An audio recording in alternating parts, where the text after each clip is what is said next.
तो ये एक मामूली सा ओपन एंड शर्ट केस ही है। आप चिंता मत कीजिए, हमें जो इन्वेस्टिगेशन करनी थी वो हम कर चुके हैं। आप या आपके परिवार में अब कोई बात नहीं आएगी। तभी आरब का छोटा भाई रोहित वहां आ जाता है। शुक्रिया इंस्पेक्टर साहब। कोई बात नहीं, अभी के लिए आप लोग जा सकते हैं। अगर हमें कोई ज़रूरत पड़ेगी तो हम आपको कांटेक्ट करेंगे। ठीक है। आरब बिना कोई शब्द बोले चुपचाप वहां से उठकर चला जाता है।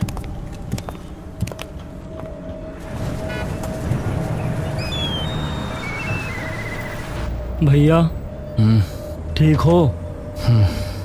आप चिंता मत करना भैया, मैं हूँ, कभी भी जरूरत हो तो बुला लेना। आरब उसकी तरफ देखकर हल्का मुस्कुरा देता है। पूरी गाड़ी में एक ऐसी शांति छाई होती है मानो कोई अनचाहा साया उनके जहन पर आ बैठा हो।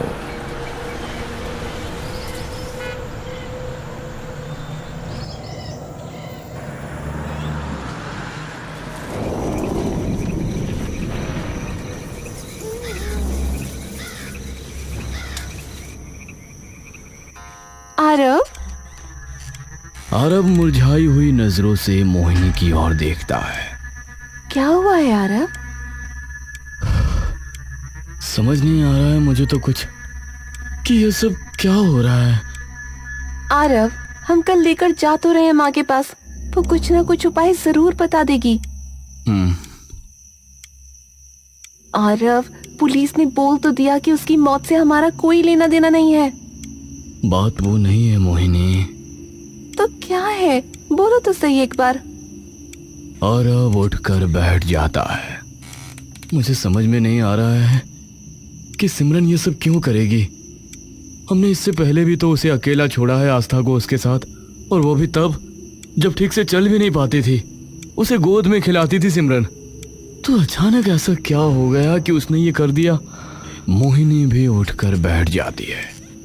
चलो अब छोड़ो ये सब, अभी सो जाते हैं आराम से, कल जाना भी तो है।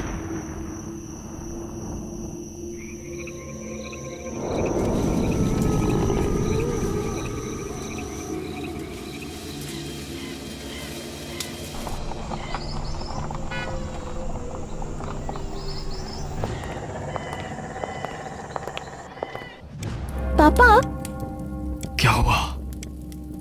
नानी क्या कर रही है ये? कुछ नहीं, बस तुम्हें ठीक करने के लिए कर रही है जो कर रही है। और डर क्यों रही हो? मैं हूं ना।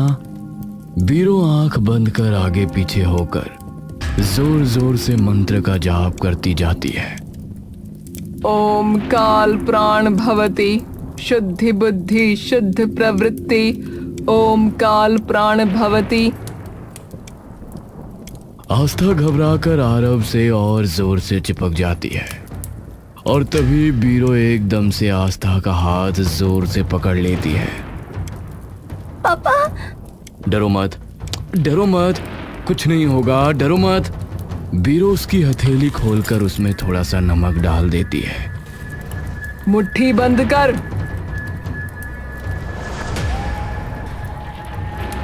आस्था, मुट्ठी खोलनी नहीं है, ठीक है? पापा, मुझे डर लग रहा है। अरे पापा है ना, कुछ नहीं होगा शोना। बीरो अचानक से अपना मुंह ऊपर कर अपनी आंखें खोल लेती है। उसकी दोनों आंखों की पुतलियां अब बिल्कुल ऊपर जा चुकी होती हैं। ओम काल प्राण भवति शुद्धि बुद्धि शुद्ध प्रवृत्ति। ओम काल प्राण भवति। आस्था अपने पिता के सीने से चिपक जाती है। माँ, बस बस बस, हो गया, बस हो गया। बीरो धीरे से नीचे देखती और उसकी आंखों की पुतलियां भी धीरे अब नीचे आने लगती हैं। बीरो अपनी हथेली से वो काला धागा निकालकर आस्था की कलाई पर बांध देती है और प्यार से आस्था के सिर पर हाथ फेरती है। बिटिया, इसे अब कभी मत उतारियो अपने हाथ से, ठीक है? ठीक है नानी। चलो अब मैं और तुम कुछ खाने बाहर चले, तब तक माँ और नानी बात कर लेंगी। ठीक है, पर मैं पास्ता खाऊंगी। ठीक है, आते हैं हम माँ। ठीक है।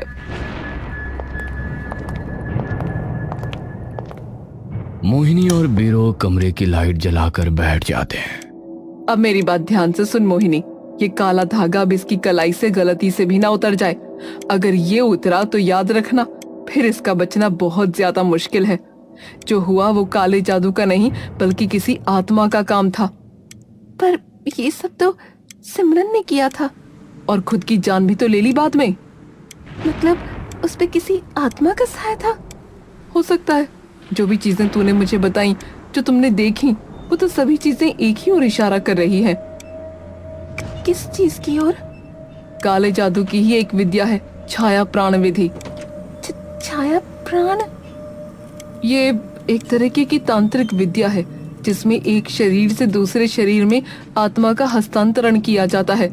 मतलब किसी मरे हुए इंसान को जिंदा करने के लिए एक जान की बलि देनी पड़ती है, और उस मृत शरीर का साया ही तुम्हारी कामवाली से ये सब करा रहा था, और अब उसके मरने के बाद इसके पीछे पड़ा है। तुम लोग अगर सही वक्त पर नहीं पहुंचे होते तो अब इसके ऊपर से वो साया हट गया है ना? हटा नहीं है, रुका है जब तक ये धागा उसकी कलाई पर बंधा है। पर अगर ये धागा एक बार भी हटा तो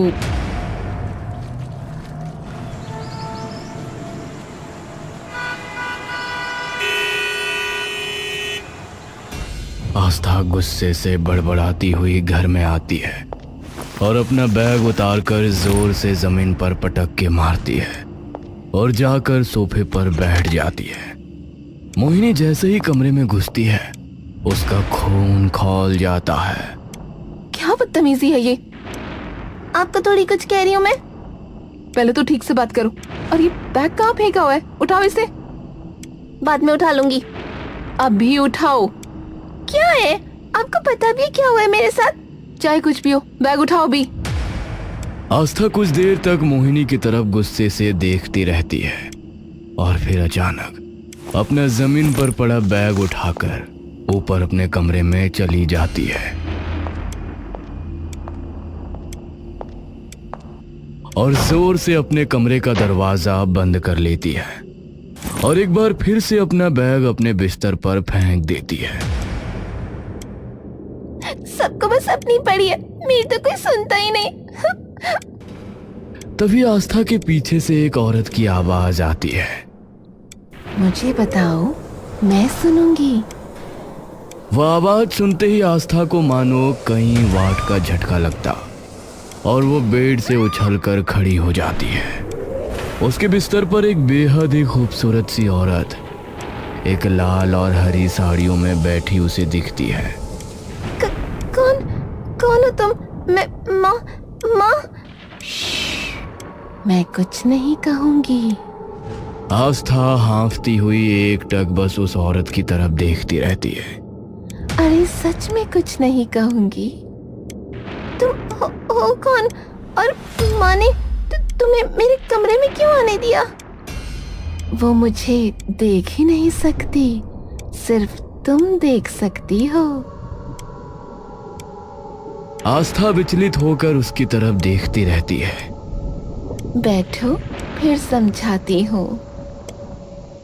नहीं, पहले बताओ कि क्यों आई हो यहाँ और सिर्फ मुझे क्यों दिख सकती हो?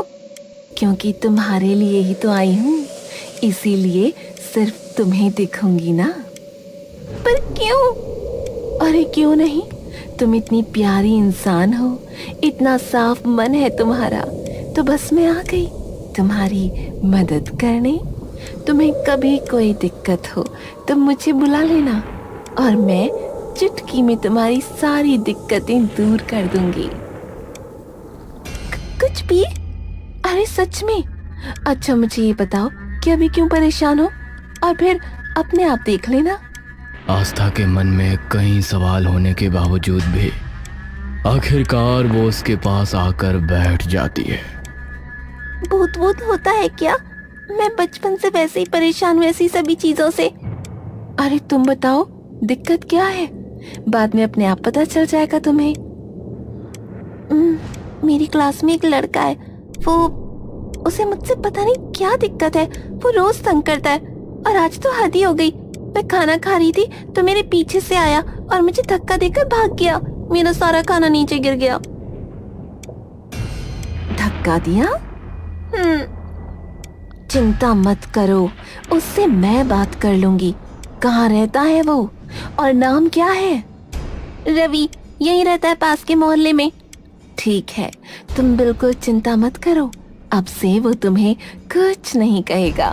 लेकिन एक चीज तुम्हें मुझे प्रॉमिस करनी होगी आस्था। क्या? तुम्हें किसी को मेरे बारे में कुछ नहीं बताना, वरना मैं तुम्हारी मदद नहीं कर पाऊंगी कभी। ठीक है? ठीक है। रवि अपने बिस्तर पर आराम से सो रहा होता है कि तभी उसे अपनी गर्दन पर एक मुलायम सा स्पर्श महसूस होता है। वो औरत उसके सामने खड़ी होती है। उसके आधे बाल बिखरे हुए चेहरे पर पड़े होते हैं और डरावनी तरीके से मुस्कुराती हुई उसे देख रही होती है।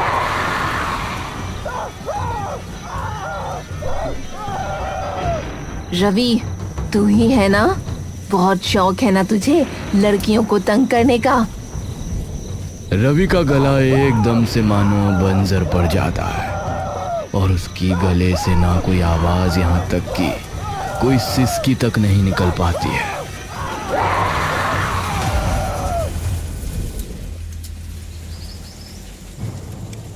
आस्था खुशी से चहकती और दौड़ती हुई अपने कमरे में आती है। आपने क्या किया ऐसा? वो तो डर से कांप रहा था। उसने इतनी बार मुझे सॉरी बोला, वो भी पूरी क्लास के सामने। मजा ही आ गया। मैंने कुछ भी नहीं किया, मैंने तो बस बात की थी उससे। हाय, मन तो करा कि आपको गले लगा लूं। अरे बस वही नहीं कर सकते हम दोनों, वरना मन तो मेरा भी है। आप प्लीज कभी मुझे छोड़ के मत जाना। तभी बाहर से मोहिनी की आवाज आती है। आस्था, क्या हुआ? कौन है तुम्हारे साथ? कोई नहीं है माँ, ऐसे ही। आस्था दामिनी की ओर देखकर मुस्कुराने लगती है। चिंता मत करो, अब मैं कहीं नहीं जाऊंगी। आस्था अपने कॉलेज से गुस्से में तमतमाती हुई वापस अपने घर आती है। दामिनी, आप यकीन नहीं करोगी आज मेरे साथ क्या हुआ। क्या हुआ? इतना गुस्सा क्यों हो?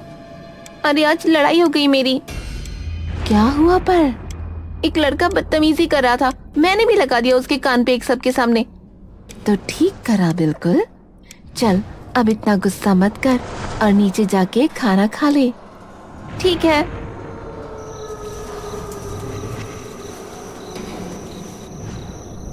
आस्था अपने बिस्तर पर आराम से सो रही होती है कि तभी उसका फोन बजने लगता है। आस्था हल्की सी आंखें खोलकर देखती है। इतनी रात को किसका फोन है? हेलो, आस्था बोल रही हैं? तुम कौन? चिराग राठी, जिसके भाई को तूने रटपट्टा मारा सबके सामने। आस्था की नींद से भरी आंखें एकदम से खुल जाती है और वो एक झटके में उठकर खड़ी हो जाती है। तो गलत क्या किया? वो तो कल बता दूंगा, आ तू बस एक बार। अरे पर आस्था डर के ऊपर से नीचे तक कांप जाती है कि तभी उसके कंधे पर एक हाथ आता है। आस्था चौंक कर पलटती है। क्या हुआ? इतना क्यों डरी हुई हो?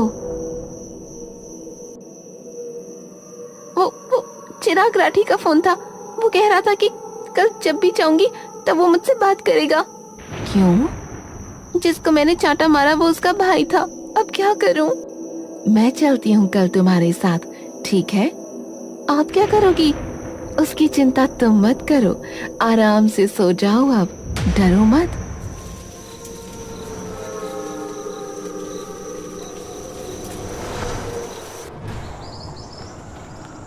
आस्था धीरे से कॉलेज के गेट की ओर अपने कदम बढ़ाती है कि तभी चिराग उसके सामने आ जाता है।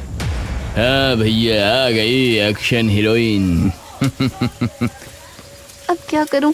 यहाँ तो बहुत सारे लोग हैं। ये तो मैंने भी नहीं सोचा था। क्या? अबे वो किससे बात कर रही है? अरे चौधरी, ला जरा इसे पकड़ के कोने में।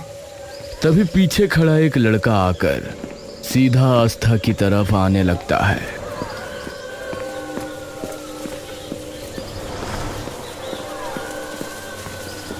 अब एक ही रास्ता है आस्था। आस्था अपनी आंखों की पुतलियां दामिनी की तरफ घुमाती है, पर उसके लिए तुम्हें अपना काला धागा निकालना पड़ेगा।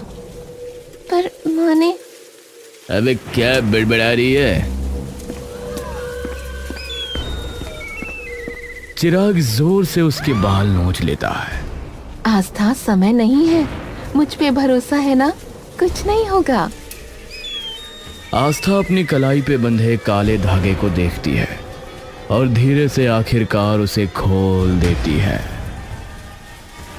खुल गया, खुल गया।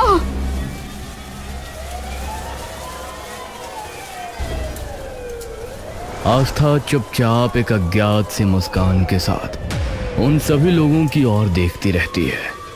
बहुत जल्दी आने वाली हूँ अब मैं आपके पास। मोहिनी और आरव साथ में बैठे बात कर रहे होते हैं कि तभी घर का दरवाजा जोर से खुलता है। आस्था? कौन आस्था? आरव और मोहिनी सोफे पर एकदम से खड़े हो जाते हैं और तभी मोहिनी की नजर आस्था की खाली कलाई पर पड़ती है। आरव? क्या हुआ? उसका धागा कहाँ है? आरव तभी आस्था की कलाई की तरफ देखता है और दौड़ता हुआ उसके पास जाता है। आस्था, वो धागा कहाँ है? मना किया था ना हमने कितनी बार कि उसे नहीं उतारना। आस्था अपनी गर्दन टेढ़ी करके बिना एक बार भी पलक झपकाए एक अजीब सी मुस्कान के साथ आरव को देखती रहती है। आस्था, क्या हुआ है? आस्था की आंखें एकदम सुर्ख हो जाती हैं, चेहरा मानो किसी और का हो गया हो। वो अचानक अपने दोनों हाथ उठाकर और फिर एक झटके में उसे जमीन पर पटक देती है। आस्था, क्या कर रही हो? मोहिनी के पैर मानो जमीन में ही गड़ जाते हैं। मोहिनी हर सांस के साथ आरव की तरफ जाने की खूब कोशिश करती है, लेकिन उसके पैर मानो उसे हिलने से रोक रहे होते हैं। आस्था, ये क्या कर रही हो? वो पापा है तुम्हारे। आस्था की नजर अचानक से आरव से घूमकर अब मोहिनी की ओर चली जाती है।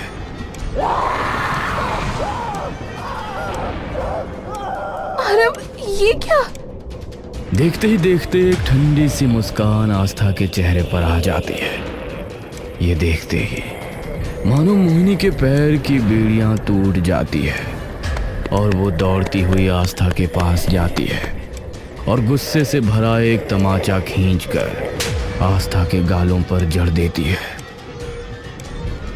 पागल हो गई है क्या?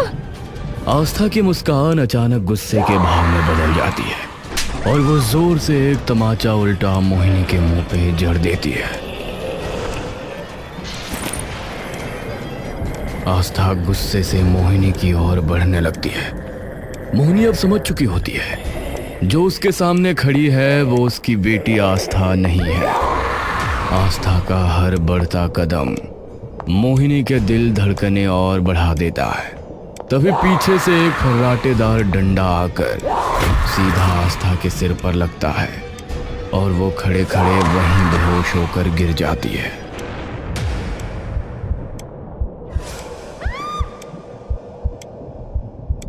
मोहिनी, अभी डरने का वक्त नहीं है, मैं इसे बांधता हूँ, तुम माँ को बुलाओ जल्दी से। मोहिनी दौड़ती हुई ऊपर निकल जाती है और आरव आस्था को खींचकर एक कुर्सी से बांध देता है।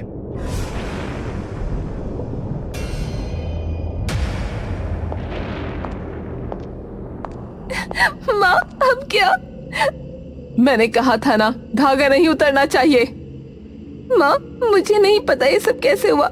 अब मैं कुछ नहीं कर सकती, मेरे बस से बाहर जा चुका है ये। एक इंसान है जो शायद कुछ कर पाए। कौन? ऋषि कालमुख। उनके तरीके थोड़े सख्त हैं, पर अब उनके पास जाने के अलावा हमारे पास कोई चारा नहीं है। कहाँ जाना है? उनके आश्रम जाना होगा। तुम इसे गाड़ी में बैठा और रस्सी मत खोलना। ठीक है।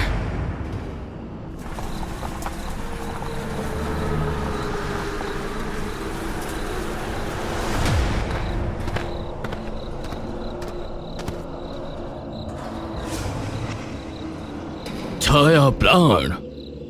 जी गुरुजी। ऋषि कालमुख बिना कुछ कहे अंदर जाने लगते हैं। मैं जब कहूं तब इसे अंदर ले आना। जी। सभी लोग कई देर तक ऋषि के बुलाने का इंतजार करते हैं और तभी धीरे से एक दरवाजा खुलता है और एक आवाज आती है, आ जाओ। आरव आस्था को उठाकर सबके साथ अंदर आ जाता है। उस कमरे के माहौल देखकर मोहिनी और आरव की सांसें मानो कुछ देर के लिए थम सी जाती हैं। इसे इस त्रिकोण के बीच में लिटा दो और इसकी रस्सियां खोलो। आरव इसे त्रिकोण के बीच में लिटाकर उसकी सारी रस्सियां खोल देता है और तभी उसकी आंखें अचानक खुल जाती हैं। ऋषि कालमुख जल्दी से उसके पास आ जाते हैं। जाओ, तुम यहां से जाओ, निकलो। आरव छटपटाकर उस त्रिकोण से बाहर निकल जाता है।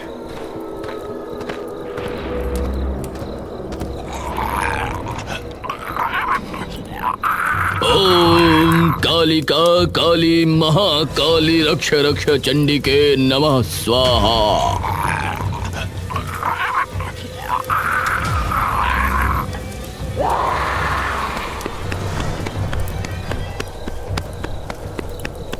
आस्था, आस्था।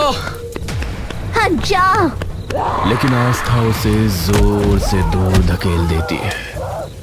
तभी मोहिनी आस्था के सामने आ जाती है। आस्था रुक जाओ बेटा, मैं हूँ तेरी माँ। आस्था का चेहरा एकदम खौफनाक हो जाता है। उसके अंदर से किसी और की आत्मा झांक रही होती है। वो मोहिनी की तरफ घूर कर देखती है और एक ही झटके में मोहिनी जोर से दीवार से टकराकर नीचे गिरती है। आवाज इतनी ऊंची होती है कि सबके कान बज जाते हैं।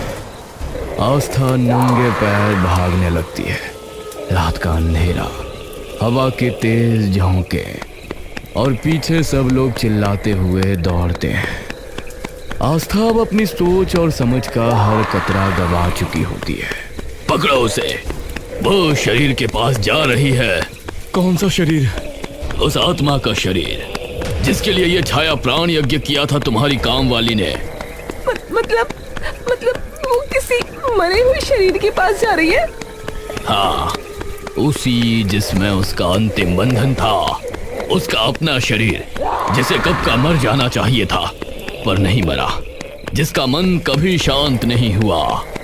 अगर वो शरीर जिंदा हो गया तो इस संसार में एक और प्रेत जन्म लेगा जो सबके लिए बहुत बड़ा खतरा है। आस्था बिना एक पल के लिए भी रुके दौड़ती चली जाती है। ये तो रोहित के घर की तरफ जा रही है। रोहित के घर? पर वहां क्यों? सब लोग घर के बाहर रुक जाते हैं। आरव का दिल जोर से धड़क रहा होता है। यहाँ क्या है? आस्था जोर से वो गेट खोलती है और किसी पागल कुत्ते की तरह नीचे दौड़ती हुई चली जाती है।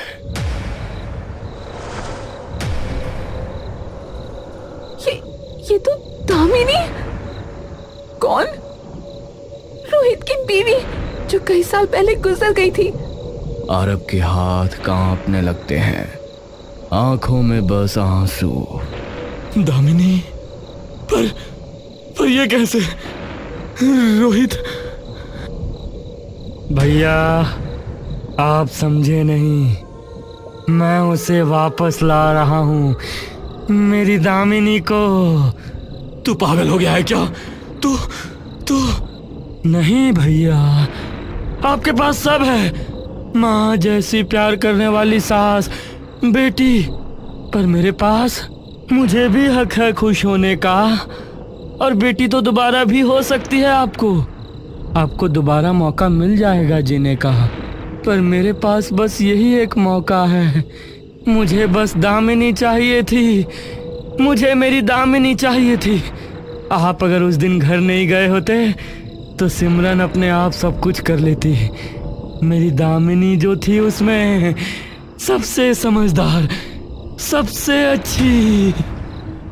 ऋषि जी कुछ कीजिए, ऐसे तो वो मुझसे मेरी बच्ची छीन लेगा।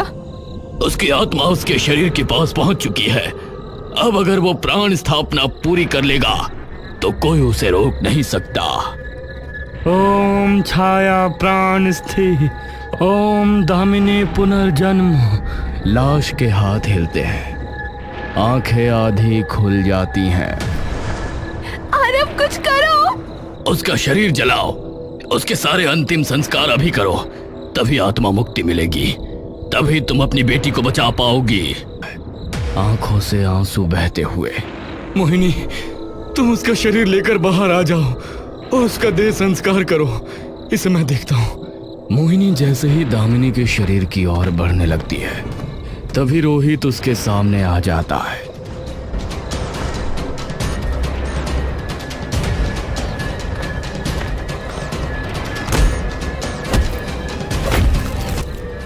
मोहिनी, शरीर को बाहर लेके चलो, मैं अभी आई। मोहिनी आंसुओं से डूबी हुई दौड़कर दामिनी का शरीर खींचती है और बीरो की मदद से उसे बाहर ले जाती है। नहीं, मुझे मेरी दामिनी चाहिए। हाँ। बीरो और मोहिनी आसपास से लकड़ी इकट्ठा कर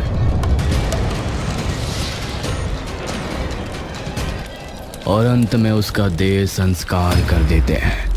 देखते ही देखते धधकती आग की लपटें एकदम स्थिर हो जाती हैं। आरव रोहित को छोड़ देता है और रोहित बस रोता रोता जमीन पर गिर जाता है। दामिनी, दामिनी। जब प्रेम रोग बन जाता है तो प्राण भी विष बन जाते हैं।